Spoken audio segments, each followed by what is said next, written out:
that in the male form of life, one has the opportunity to obtain 4 births, and in the female form, one has the opportunity to obtain 3 births. The first birth is from the womb of the mother, and this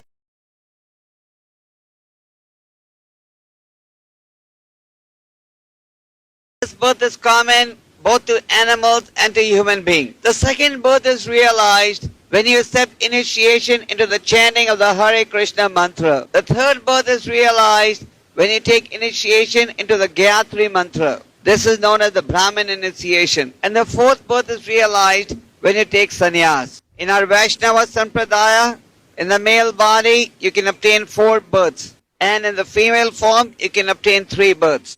So those who are accepting initiation today, they should please take these vows of initiation very seriously. Please remember that these vows of initiation are going to be taken today in front of the spiritual master, in front of Srila Prabhupada, in front of the deities of Godai, and in front of all the devotees. So please do not forget these vows later on. The nature of the material world is that the illusory energy is always trying to cheat us. It is trying to cheat us to understand that sense enjoyment is natural and it's a path to happiness. But the scriptures and the spiritual master are telling us the opposite. They're telling us to give up sense enjoyment because without purity there cannot be development of love of God. So all those who are accepting initiation in our Krishna conscious movement, they agree to chant minimum 16 rounds a day, and on Ekadasis and other auspicious days to chant more, like 25 rounds, and to follow 4 regulated principles.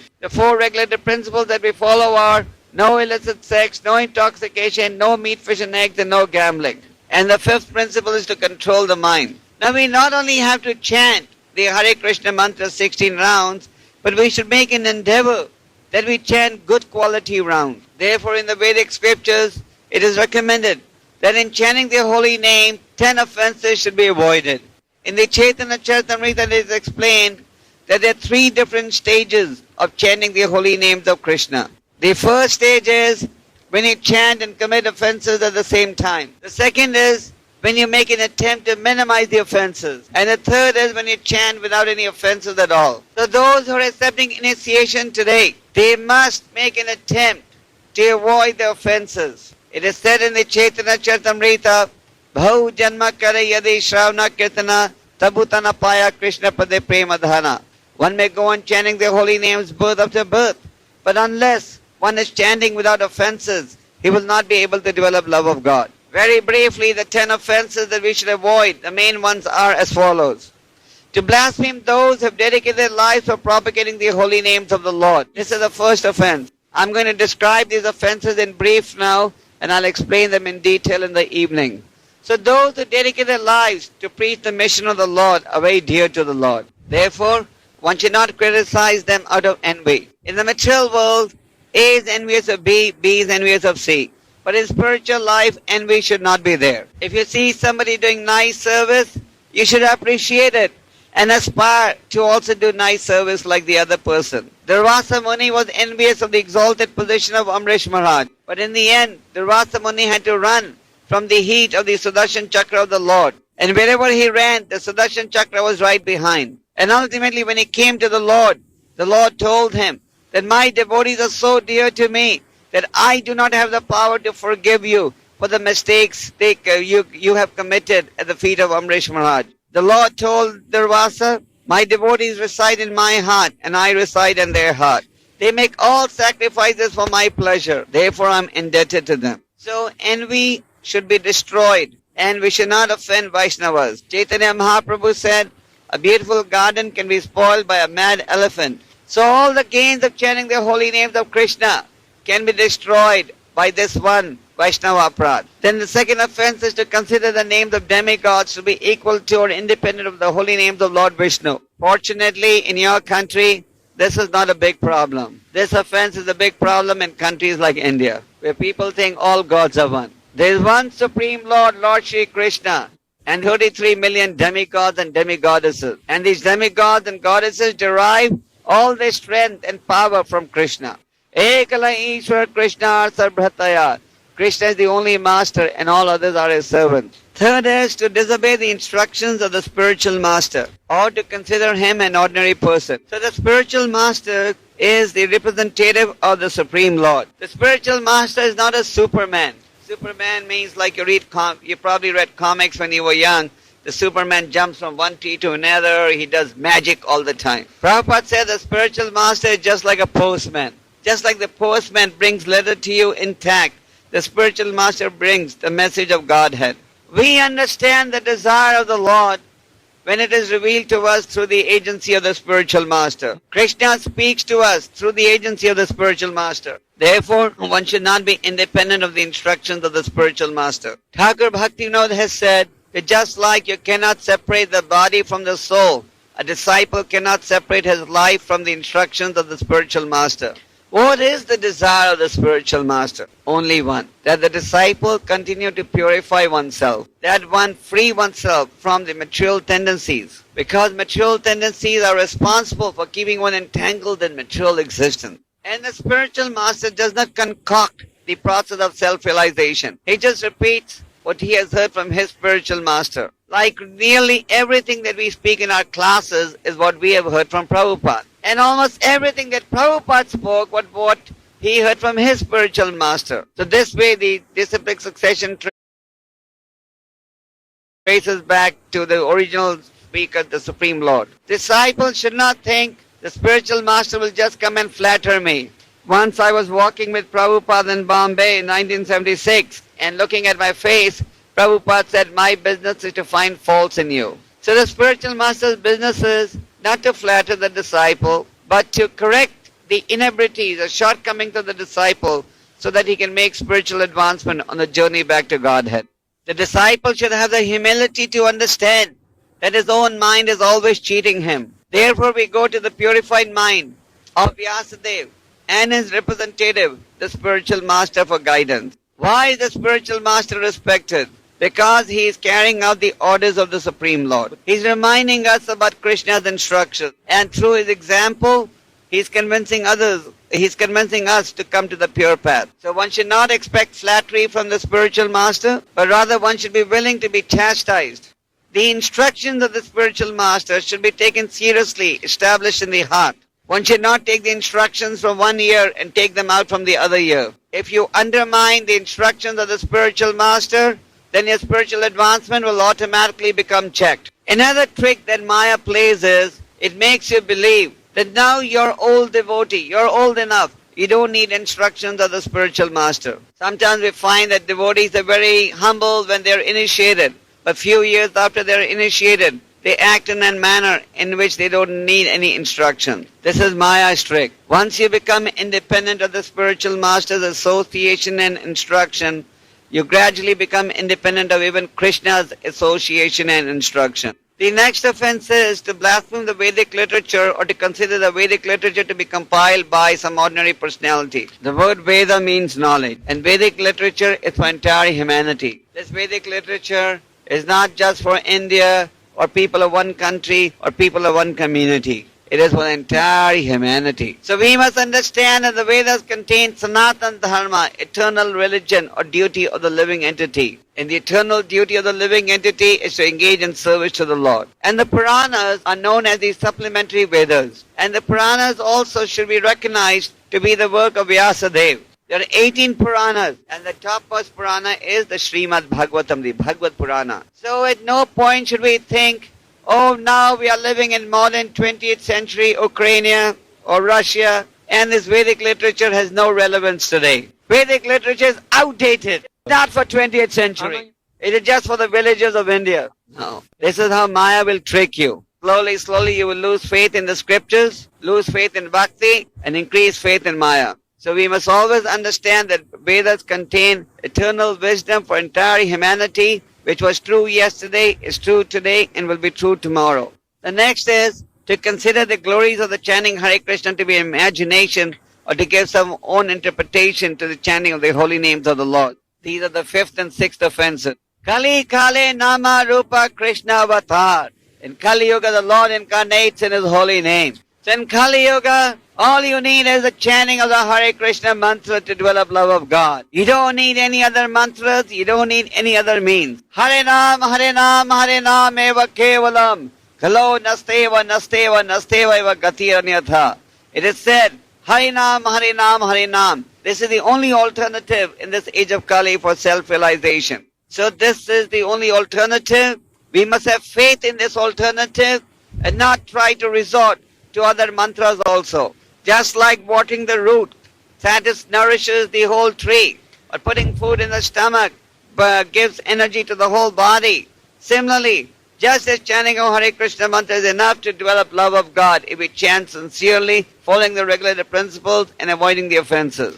Also, we should not underestimate the value of the potency of the holy name. We should not think the glories of the holy name are being exaggerated. By chanting the holy name once, you can wipe away thousands of sins. But we have committed so many trillions of sins that unless we chant the holy names day and night, we will not be able to wipe away the results of all our sinful activities. Therefore, Krishna is instructing us, always chant, always chant. The spiritual master and the sadhus are reminding us, always chant. When Lord Chaitanya was cleaning the Gundicha temple, he and his followers, associates, they were always chanting the Hare Krishna mantra, and they uttered nothing but the Hare Krishna mantra, even though they were engaged in cleaning the temple. So we have to tie the holy name to our tongue. So initiation ceremony is an opportunity for the disciple to become serious and make a serious attempt to tie the holy name to the tongue. Then the next is to commit sins on the strength of chanting. By chanting the holy names of Krishna even once, countless sins are wiped away. So one should not think that now I've been chanting the Hare Krishna mantra for 2 or 3 years or 4 years or 10 years or 20 years. So all my sins have been wiped away. So now I can commit fresh sinful activities. The devotee doesn't want to be a burden on the Lord. Other people go to the temple or the church or the mosque and they present their shopping list to the Lord. They say, God, give me this, give me this, give me this. But what does the devotee pray? I may please take my birth. Wherever I take my birth, I may always be in the association of Vaishnavas.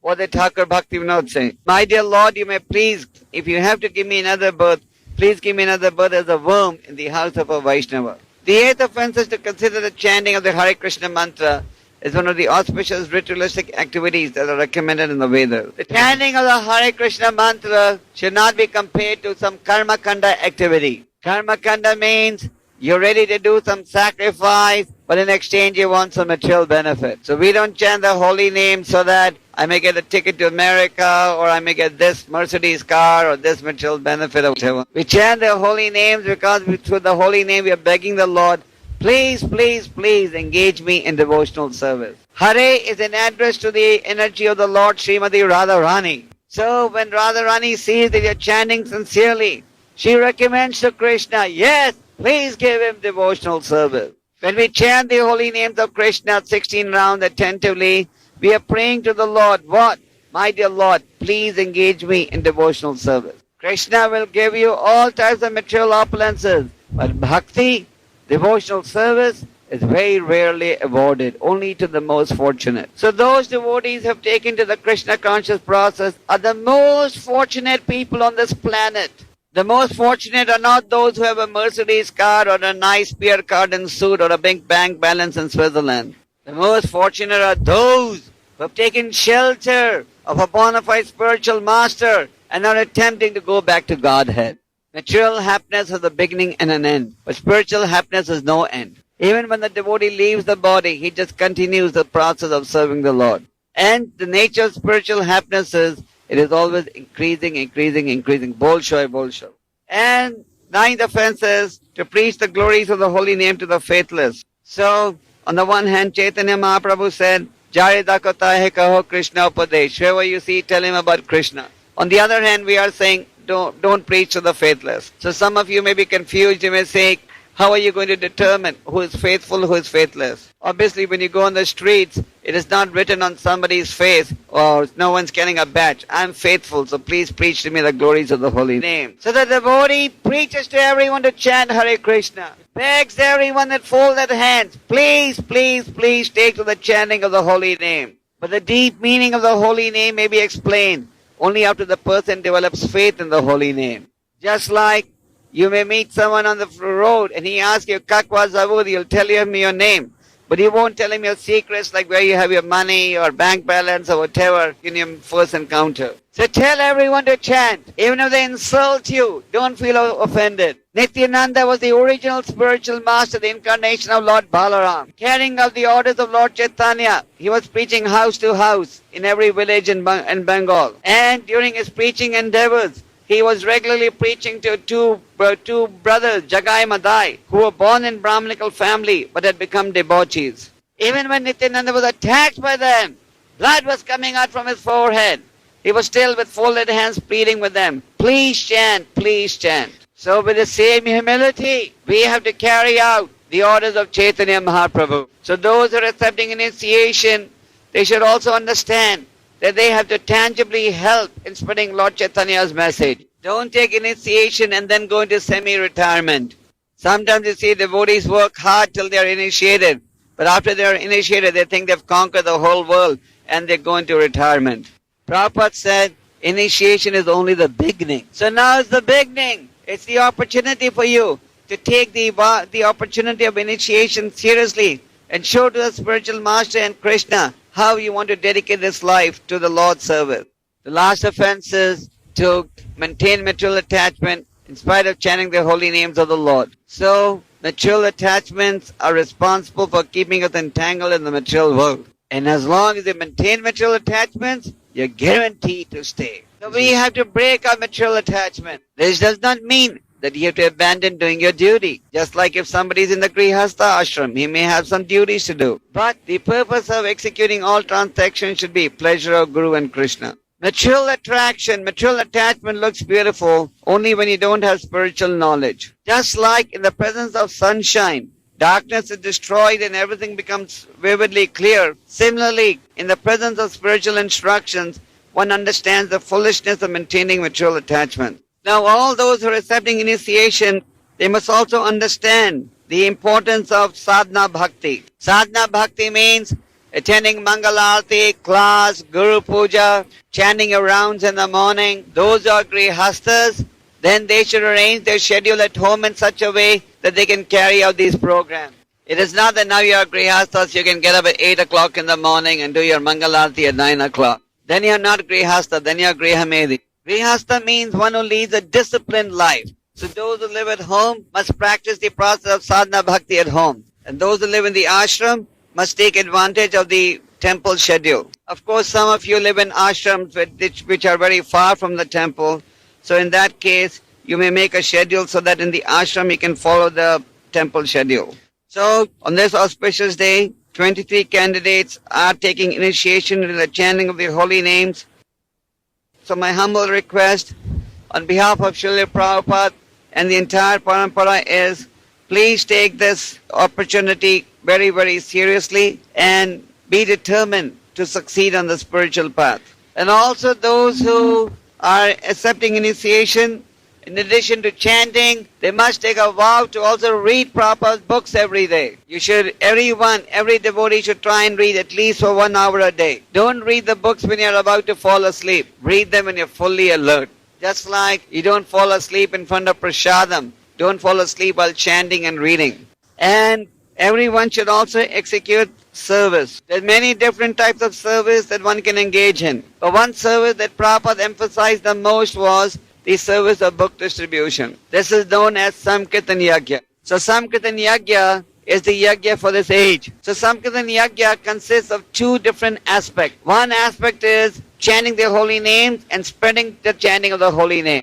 The other is to distribute the book so that people understand the importance of chanting the holy name. So even though there may be some difficulty, even though the mind may present obstacles, we should not withdraw from this very important mission that Prabhupada has given us. Through the medium of book distribution, millions of people are being saved from the cycle of birth and death. So we should dedicate ourselves to Lord Chaitanya's preaching mission and thereby become happy and peaceful. So just like a sick man needs both the medicine and the diet to recover, so we are also spiritually sick. So we need the medicine, which is the chanting of the holy name, and the diet, which is the service, to recover. Hare Krishna.